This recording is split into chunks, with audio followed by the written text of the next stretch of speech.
Yeah, my name is Rayford Ray, and I am the Bishop of the Episcopal Diocese of Northern Michigan. What are your parents' names? My parents' names are Corbett Ray and Gertrude Ray. Do you have any siblings? I do. I have one brother who's alive, Raymond, and a twin brother who died several years ago, and his name was Rayburn. Where did you grow up? I grew up in Germany and Arkansas and also in Oklahoma. And what was your family like? It was a typical family, a military family. My father was in the military, so we did a lot of traveling in the earlier years until my mother said it's time that we settled down in one place, and my father continued to travel with the Army. World War II, there was World War II, and then of course the Korean War, Vietnam. And what did your father do in the military? He was a mechanic. Okay. What did your mother do? My mother was a housewife. Was your family close? Yes. My mother and the kids, we were very close because she was with us most of the time parenting, and my father was traveling. So I didn't really get to know my father until he was when he was ill with cancer and stayed home. What did you and your siblings do for fun? We would usually listen to music together, or play baseball, or just those types of activities as younger kids. And then as we got older, we listened to Eric Clapton, the Beatles, David Clark 5. So we went to concerts and stuff. We did the typical things. Was your family religious or spiritual? I would say my family was religious and spiritual.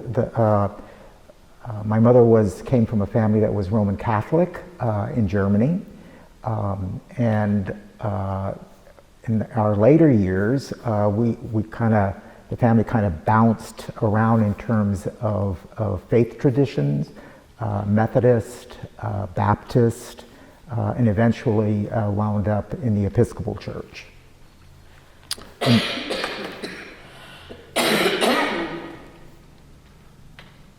What would happen if you broke the rules at home?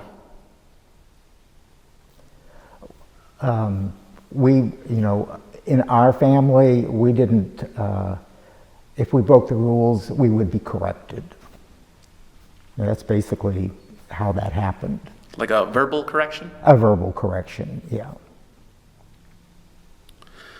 How old were you when you first went to school? I was 5 years old. What was the name of your school? It was a kindergarten school in Wiesbaden, Germany. Can you physically describe the school? What I remember of it, it was just like a typical classroom, typical school. If you can visualize an elementary school in Germany, that's where I went. About how many students were there? I would imagine probably a couple of hundred. In the elementary school, in our own classroom, I remember maybe 15 to 18. When I was in kindergarten, that was a whole different story. So that was in another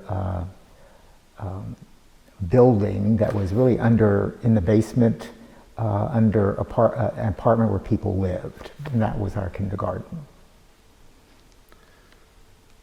Did the students get along? Yeah, I would say so, absolutely. Could you trust your teachers? Yes, I could, yeah. Do you believe that they cared about your future? Yeah, yeah, they did care about my future, They were very much engaged in in my life, and we're engaged in terms of conversations with my mother in terms of our journey together, and that happened on from an early age. And what were you like as a child? Like, describe your personality. Yeah, I tended to be shy, very quiet, extroverted also, or kind of on the borderline of being an extrovert. I studied a lot. I had a goal to accomplish always, and so that was that's where I was at. You mentioned you listened to music. Are there any other hobbies that you had growing up? I read books, different books, and but not really. I might have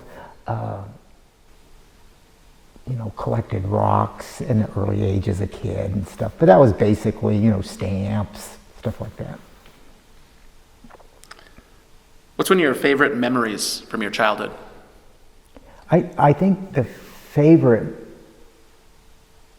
memory that I have as a child, just when I was in Wiesbaden, and a person came along and just took our pictures, and that always struck me, and of course, I'm a person that kind of goes back and looks at pictures and stuff. So it was just an exciting time as a youth. And this German fellow just came by and took pictures of my brother and I and talked, and it was a good period of time, my youth. On the other end of that, what's one of your worst memories from your childhood?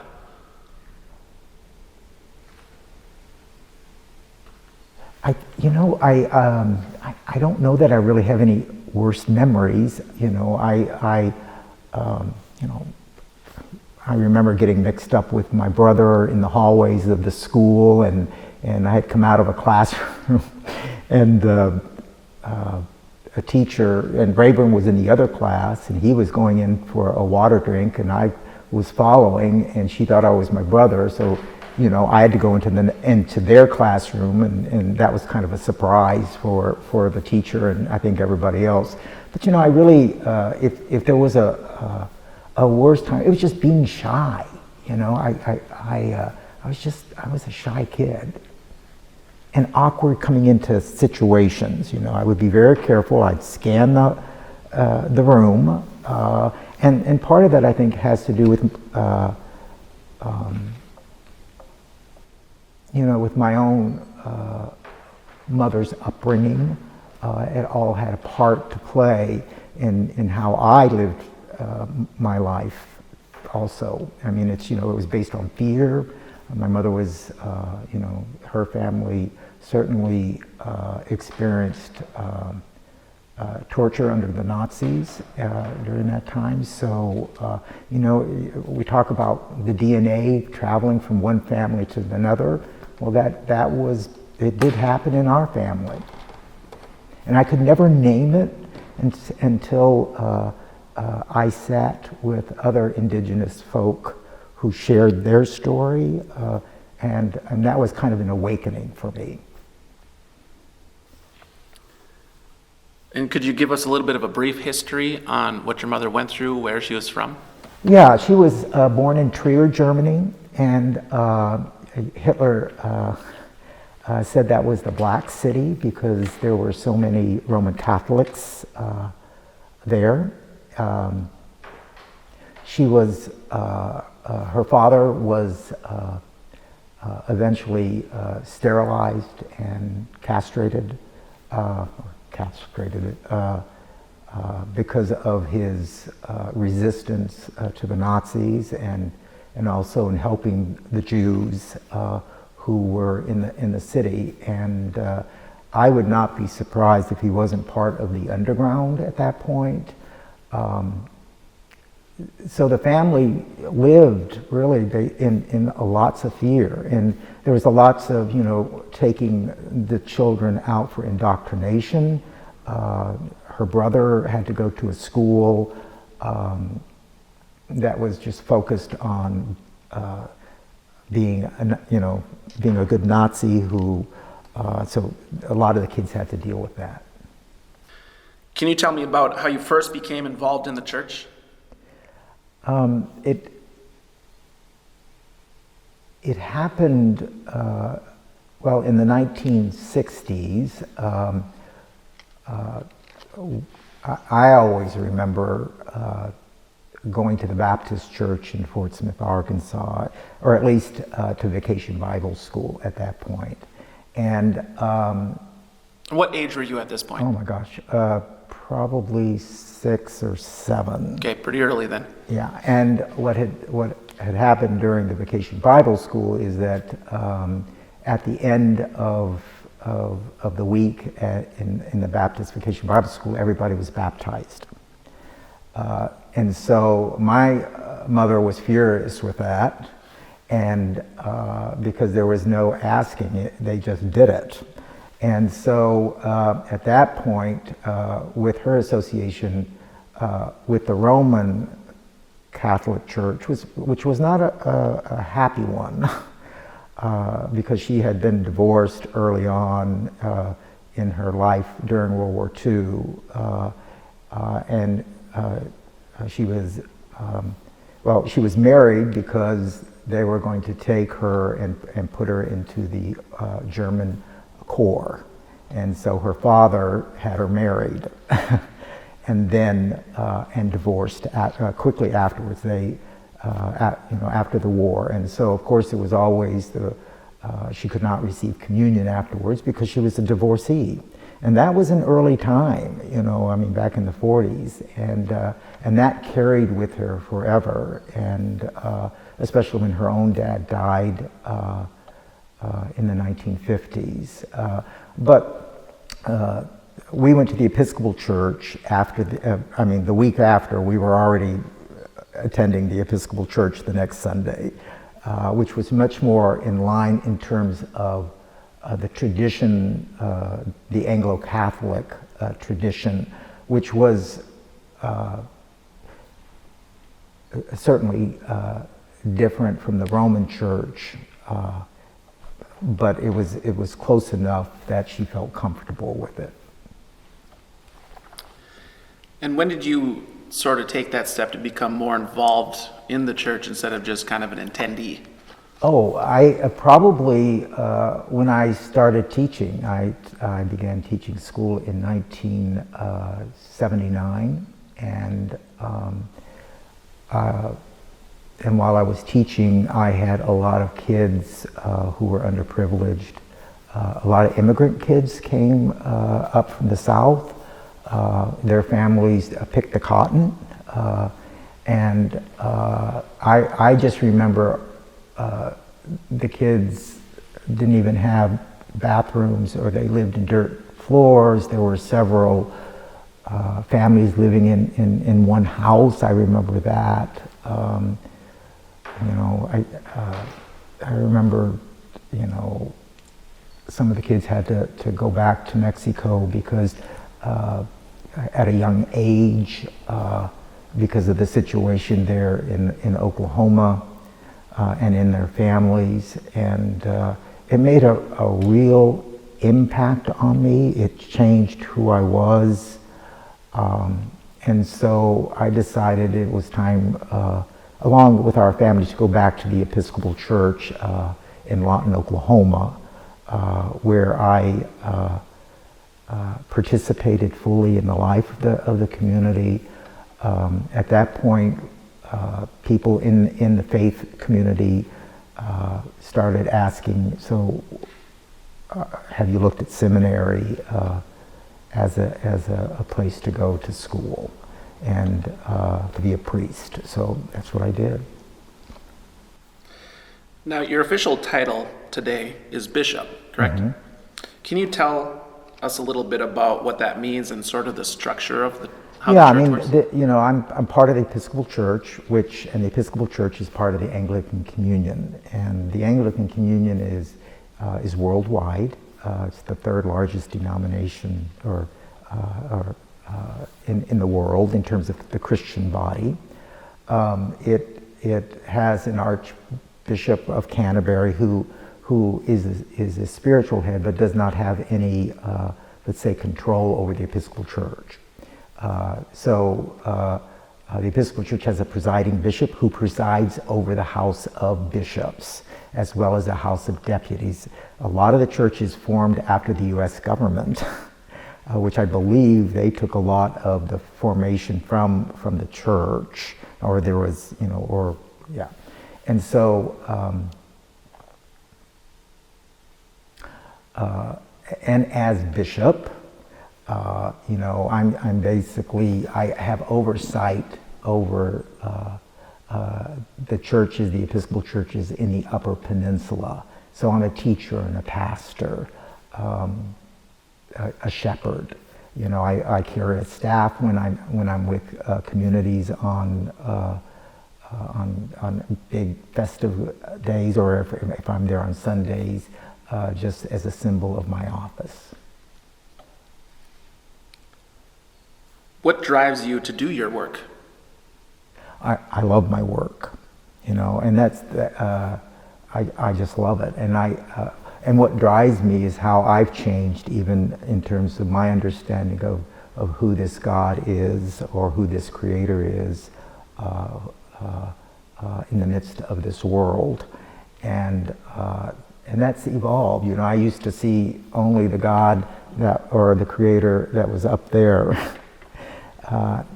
My understanding is that the God is within every human being, and we are all sacred and holy. It doesn't matter who you are, and this God is in every living being, and in the earth and the water, and so that's changed over the times, over the years, and so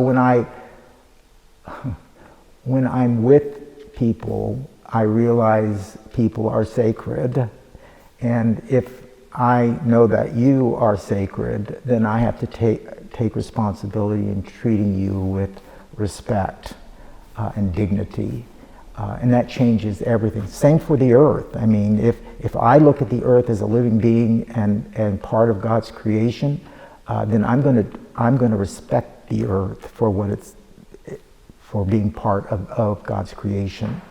And that evolution of my understanding of who this God is has changed. And it's also changed, I think, it became more solid in terms of who I was. But was sitting with Earl Michigod in Owabano, who did a lot of teachings, and that changed me immensely, just from that. And then also understanding, even in our own in my Christian Bible, in the Christian Bible, and not my own, but it's part of the Christian Church. The Genesis story talks about that God created everything good. It was not sinful. Everything was good, and the church lost that understanding. And so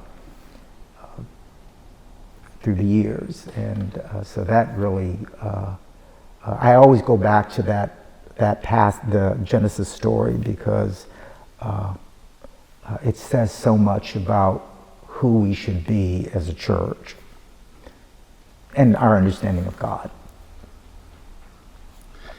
Now, before we talk about this specific project, let's just talk general boarding schools / residential schools. Mm-hmm. When did you first become aware of Native American boarding schools? When I was in high school, I lived in Oklahoma, and I think they had probably one of the highest number of boarding schools. I remember going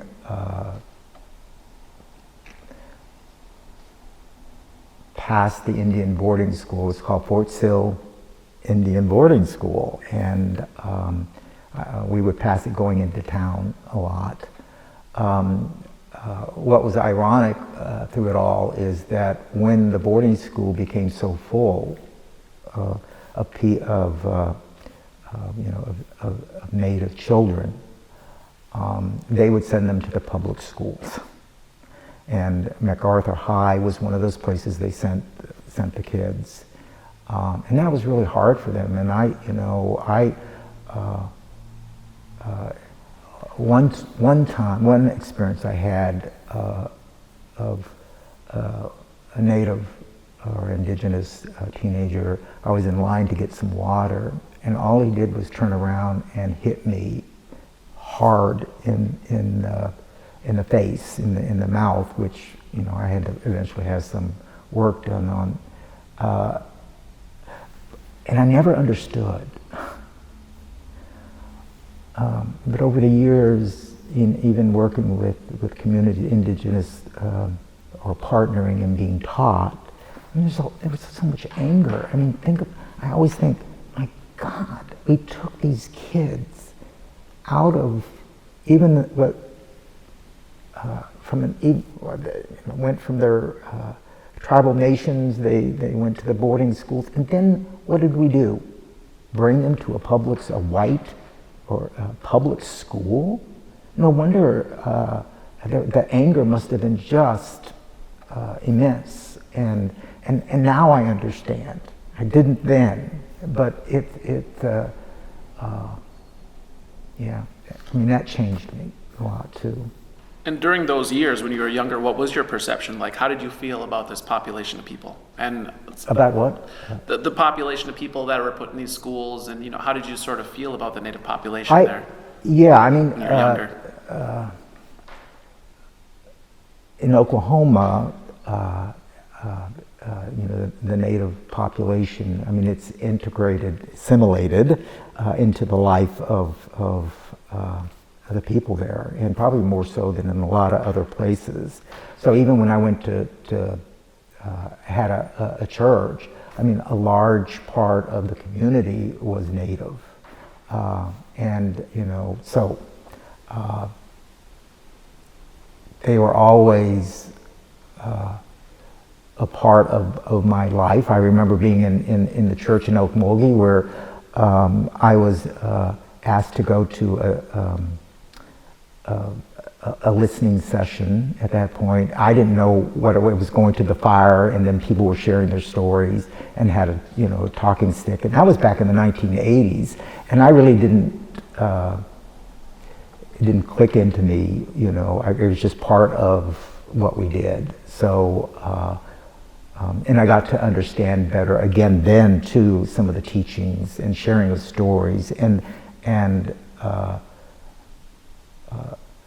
the intimate way that the communities gathered together and honestly cared for each other and cared for the story, which was, and I understand now why, because the stories were lost. And so even my story was important as we gathered around the fire. And speaking of that, not everything has been documented or uncovered, but it's pretty clear that, there's a dark history here, and that the U.S. government, as well as various religious organizations, have been involved in these schools. How do you feel about the church's involvement in Native American boarding schools? Well, I've been listening to the stories, and they are quite powerful, and it's quite painful. To me, to be honest, I didn't sleep for some nights because I was hearing the stories of the survivors talk about the kids were crying. Can you imagine? I mean, all night. That left an imprint on me.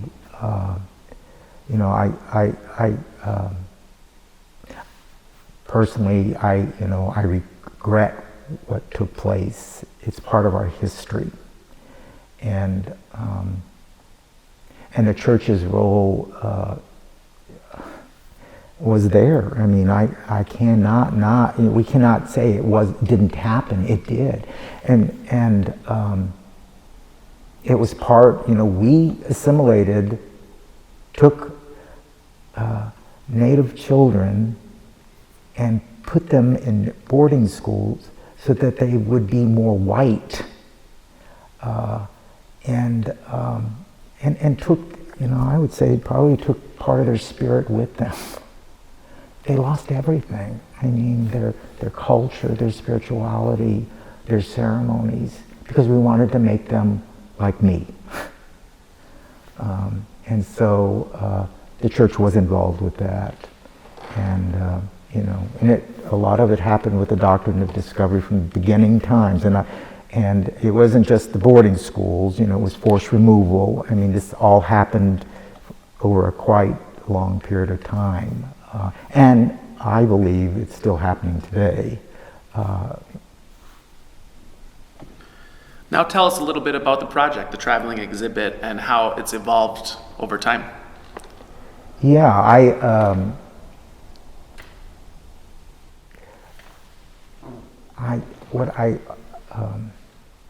the traveling exhibit for me, I began more engaged with it at NMU when we had the gathering that was there to initially put it out for the public to come and see. I learned more about the Anishinaabe people just walking around and from the period of times learning about the Anishinaabe people here in Michigan from that exhibit. As I've continued to walk with you all through the traveling exhibit and just hearing the stories has changed me. And through the traveling exhibit and hearing the stories, I've also built relationships with a lot of the survivors. And so, I have survivors, they've given me calls on the phone for conversation, which impacted me. Because they respected me enough, that they could have a relationship with me. And they treated me as sacred, This kind of leads right into my next question. You're kind of knocking on the door, but what kind of feedback have you received so far from the Native and non-Native communities so far regarding this project? Yeah, I think,